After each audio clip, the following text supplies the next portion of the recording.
Here at the Buffalo Museum of Science, there is an amazing exhibition on at the moment. We are so lucky to have it here in Buffalo.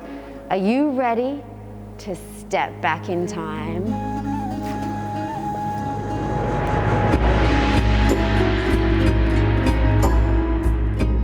Kathy, this is so amazing. I absolutely love this exhibit. What is it that we are looking at here? So we're looking at a world premiere of a collection of Greco-Roman mummies from the University of Manchester. Wow, okay, so we often think of mummies as, well, I do, Egyptian mummies, but these were a total different time, but they were in Egypt. Absolutely, so they're still Egyptian mummies, but they were at a time when Egypt was no longer ruled by Egyptian. It was a multicultural society. You had Roman and Greek, and the Greek and Romans didn't really have like a cool way of dealing with the afterlife.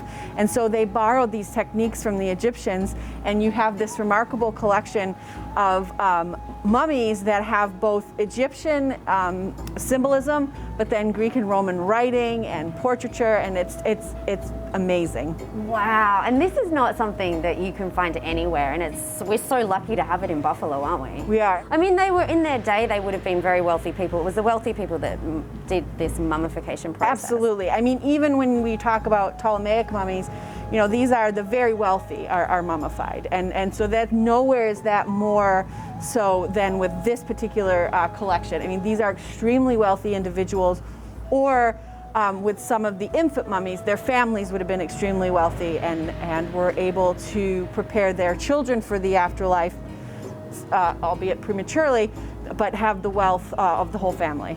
Oh wow, and it's so interesting, like they were preparing themselves to go to the next life, and they were often giving themselves their coffins, they were giving themselves the things that they wanted to take with them and the attributes they wanted to have, and sometimes their pictures weren't necessarily representative of how they looked when they died. Absolutely. I mean, if you're going to go in the afterlife, you might as well go the way you want to be perceived.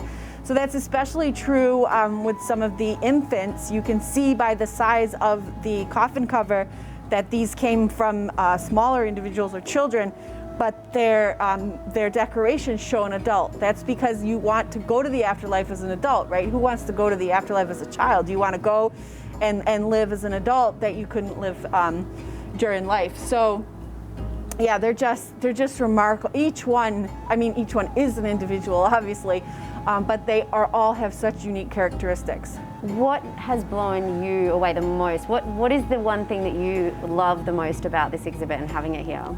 So for me, it's the portraits, it's the mummy portraits. So if you've taken any art history class in high school and college, it's sort of like you see the Mona Lisa, or I've never seen it. I've seen it in a book, right?